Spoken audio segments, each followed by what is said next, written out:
reason that has to be the case, and there's actually lots of reasons that we might want to keep identities distinct.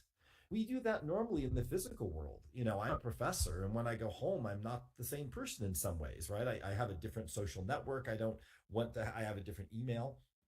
And in many ways, a lot of the people pushing this idea of interoperability are really talking about surveillance and advertising and wanting to be able to track people, to be honest. There's no technical reason for that.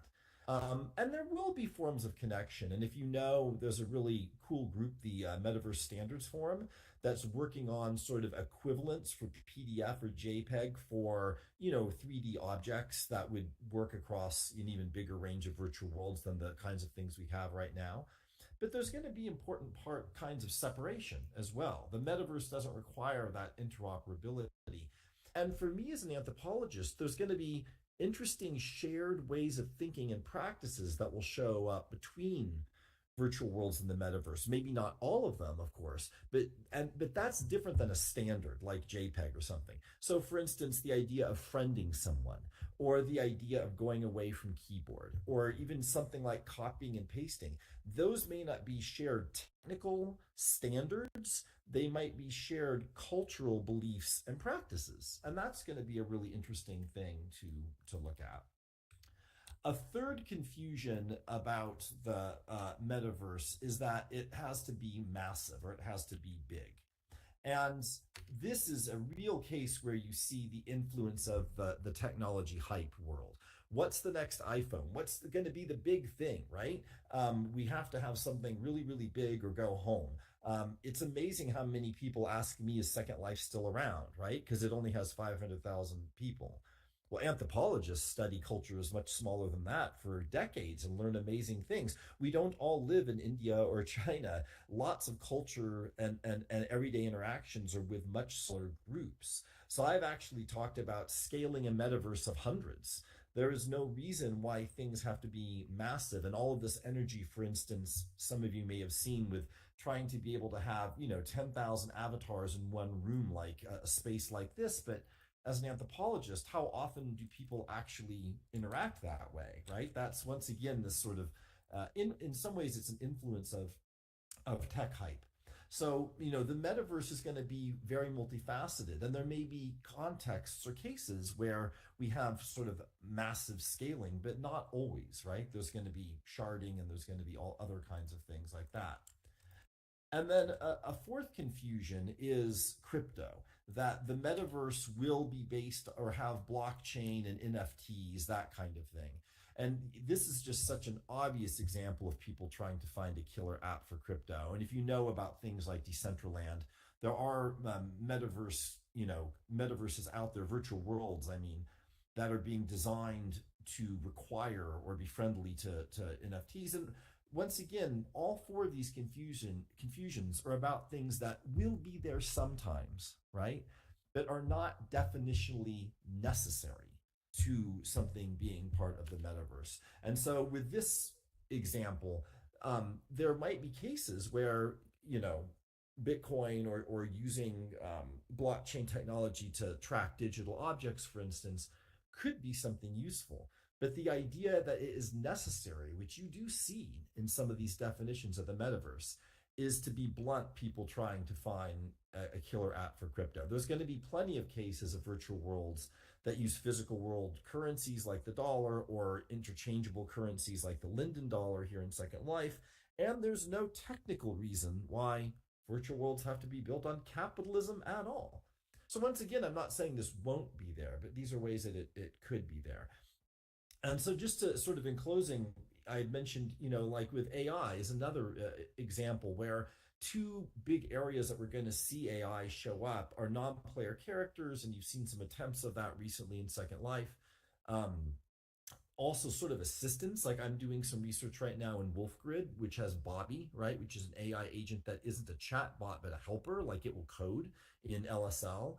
And do other kinds of things for you.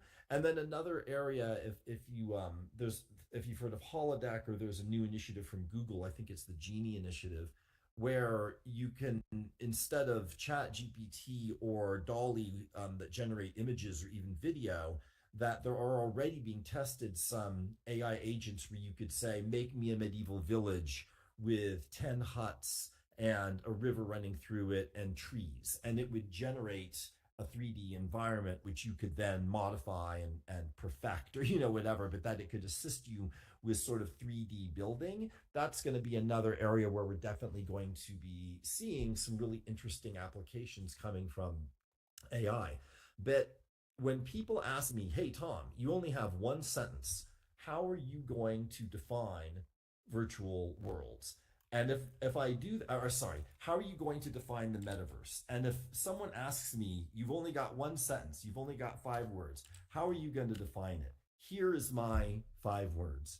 The one thing that you have to have for the metaverse is virtual place. If you're just emailing or messaging someone and nothing else, most folks are not going to think of that as the metaverse.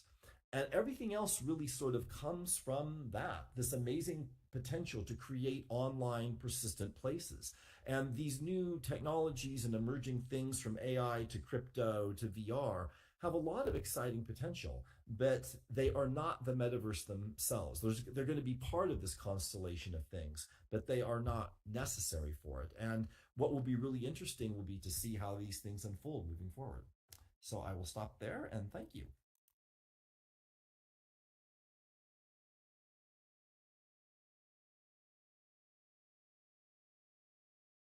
Oh, okay. I was muted. I'm sorry. Well, thank you, Tom. This was great introduction.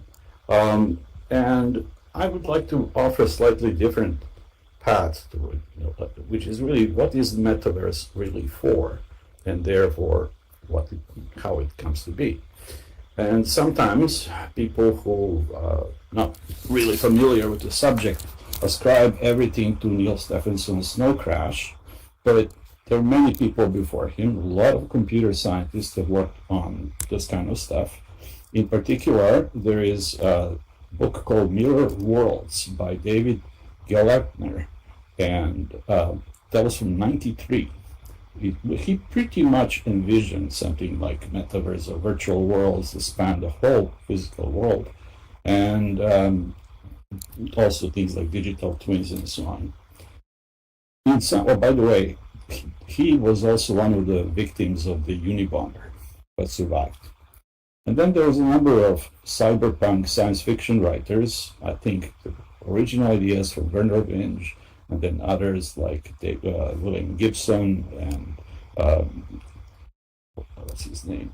Doesn't matter. Anyhow, with Neil Stephenson and others after them. So the idea is not new. And aside from the social aspects, which is really what Tom was addressing, I would like to talk about what other things there are. Now, some of you probably know about the great philosopher of science, Karl Popper. And he also wrote about science, about society. He coined the term open society and so on. But he was a philosopher, epistemologist, and he came up with the concept of what he called World 3.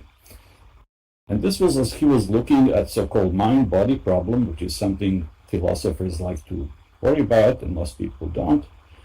How is subjective mind really interacting with physical world and where it comes from? Popper noted that this is not a 2-body problem, it's a 3-body problem. So there is a world of informational constructs that people have created in our culture. Books, stories, music, things, anything like that. And that world is independently of any given mind. Even symphony exists in that sense, even if you don't hear it at the time if nobody's playing it. So that was a very visionary thing. And then as information technology progressed, we started having things like virtual worlds, which serve social and purposes that Tom has described. And it used to ask, what is the metaverse supposed to be for? And indeed, it's supposed to be universal, open, persistent, shared virtual space, etc., in which humans can interact with each other.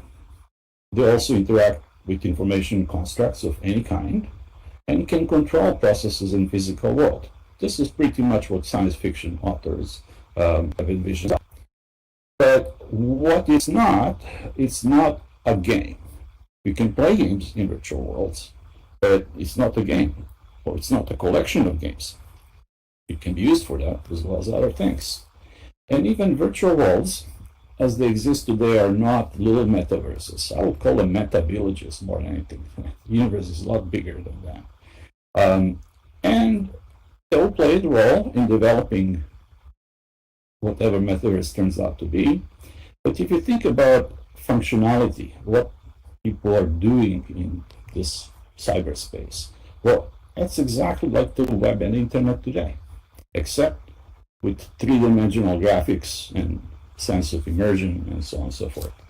That metaverse does not exist yet. Technology is not there yet, but it will. The science here is that really the metaverse today, with one-dimensional and two-dimensional content like speech or text or music, or one-dimensional images and videos are two-dimensional.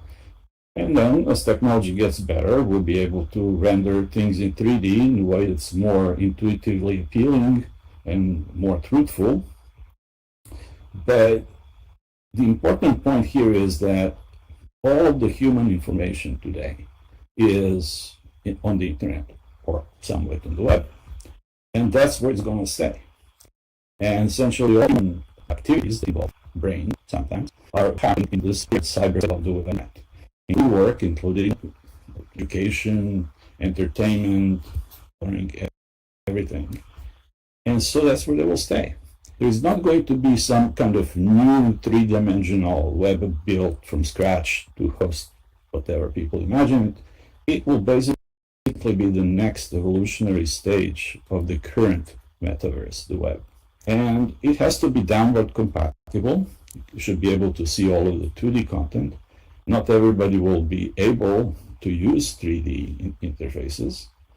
And it has to be free and open and not really ruled by any given company, whether it's Meta or Microsoft or Apple or whoever. The reason why web succeeded so phenomenally and was one of the most transformative technologies ever is that it was free and open. There is the World Wide Web Consortium that agrees on the standards, and then anybody can build their own websites and do whatever they want. This is why the web has grown as much as it has. So that pretty much has to be the case for the next stage. And whatever Zuckerberg is dreaming of, his company will not own it all. And there's not going to be more than one of these, say Meta's Metaverse, Microsoft's Metaverse, and whatever, because that kind of defies the whole purpose. Right? It has to be easily shareable content. Well, otherwise, why would you put it? Now, that's not to say there won't be little closed gardens like current games or virtual worlds are. There are purposes for that too. But there's an overspanning of tissue that connects all of the cyberspace and all of the human information products ever. That's basically going to be outgrowth of the current web and internet. Okay, so I'll stop there, and I think we will open for questions.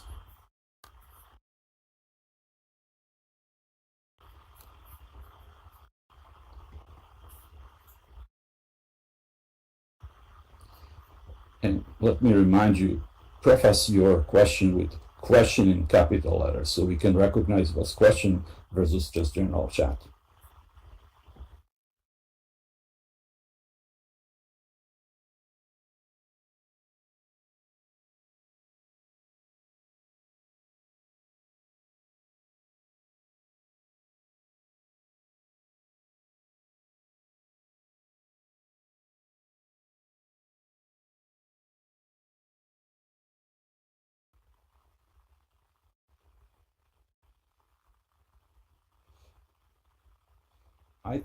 Well, the first question was really from Chilo, and I think Tom is in a good position to answer that one.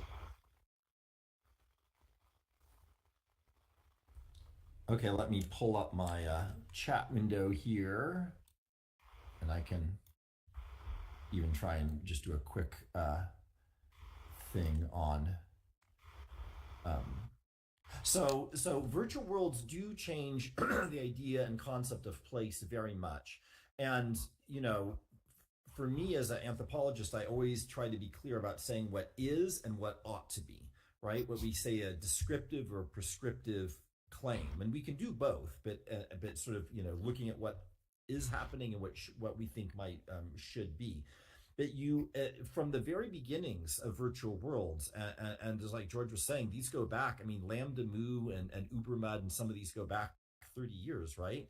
People have often created private, public, you know, different social uses of place. And even beyond private and public, public could mean a work environment, or it could mean shopping, or it could mean education.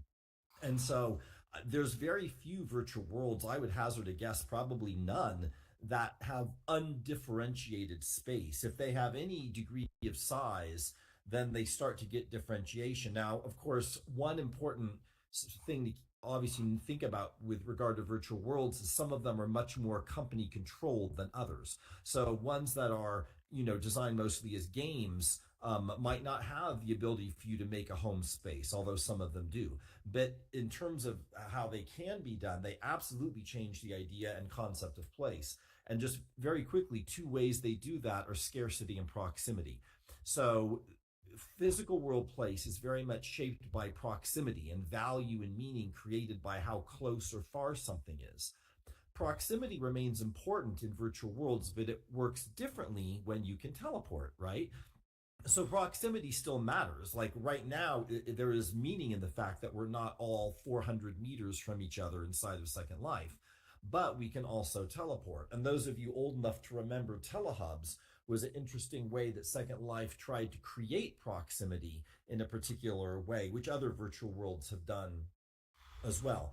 And even the ability, let's say, for an avatar to fly or move quickly and teleport, these have impact. So like in Roblox, you can't teleport inside of most Roblox experiences. And so you have to move. It takes a long time to get around a big space in Roblox. So there's a different meaning of place. And then the second one I mentioned was scarcity, that you can make more land in a virtual world. There is a cost, there's a server, there's energy, but you can do it in a way that you can't in the physical world, where as long as we're on planet Earth, there's a limited amount of space. And in this regard, it's very interesting, and I've written about this, the way that time works differently than place in terms of this influence of virtual worlds, because there is no technology that's going to exist where I could be in California at, what is it, 11:28 in the morning, and you could be in Tokyo at 11:28 in the morning, and we're on at the same time, right? Time resists getting virtualized in a way that place does not. And so that is a very interesting, piece. And then very quickly, and then George can chime in about that massive kind of thing. We don't necessarily move away from history, but history doesn't determine us. And George made a very important point, how virtual worlds are not games, right? As Richard Bartle, who's a very famous early designer of virtual worlds, talks about, a football stadium is not a game. You can play a game in it, but it's not. And the reason for this confusion is understandable. All of the largest virtual worlds to date are very game oriented, right? Even things like Roblox and Minecraft are pretty game oriented. So the confusion is understandable. And so, but even the early virtual worlds like World of Warcraft, people were getting married and were doing non-game things in them. And so I can't predict about being considered a success or not, or who would determine that. But, it will become increasingly clear, and it has to people, that the metaverse isn't only for games, although games are very important. And when you see something as boring as Mark Zuckerberg's attempt to create offices in Horizon Worlds, you can see why people still think of them in terms of games. But anyway, I will leave it at that, and George can chime in, and then I'll scroll through and look at some of the other questions. Thank you. Yes, very good.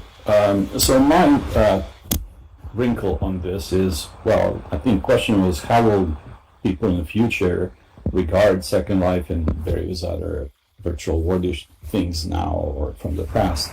I think they're all interesting experiments, seeds of something to come. But I don't think that any one of them it will evolve into what we really would like Metaverse to be, essentially. World Wide Web with the 3D content and immersion. And personally, I don't think that Second Life is going to last very much longer. Actually, I've been kind of waiting for it to die for the last 10 or 12 years, thanks to the poor management by the Linden Labs. And yet here we are. And it's still one of the best, if not the best, example of virtual worlds. So I would say some of these things, including Second Life, will be remembered as, well, precursors, but we have ways to go. And I can't imagine what it's going to be like aside from, well, web with 3D content and 3D interfaces. So let's see. A question from Slack. Why are Meta Quest Horizon Worlds? The technical reasons for this and dumb management decisions. Technical running high quality avatars like we see around here is extremely graphics intensive, computational intensive, it requires high bandwidth and so on. This is why they don't have lower half of the body, because there is less to render. And why do they look like children? Well, I think that's just a bad management decision. In fact, vast majority of virtual worlds or such things today, people look like juvenile cartoons. I don't know how many real people want to look like juvenile cartoons. So that's my 2 cents worth.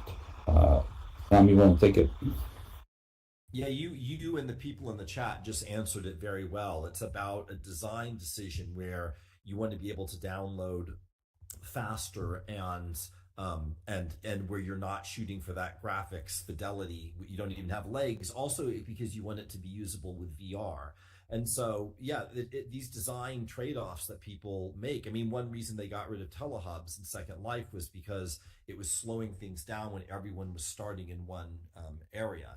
And so, and the point there is that the way things are designed, who owns them really matters. And if in something I've been talking about recently is that older people like me, in the 1990s and the early or 80s, the early days of the internet, it was very military, government, and university dominant, and companies couldn't really figure out how to make money and weren't big players, right? They were late to the game in that sense. And now we're in the year 2024, and when thinking about the future of the metaverse, we could be talking about it right now in an alternative world where 25% of this kind of metaverse virtual worlds VR stuff was corporate owned and 75% was nonprofit or community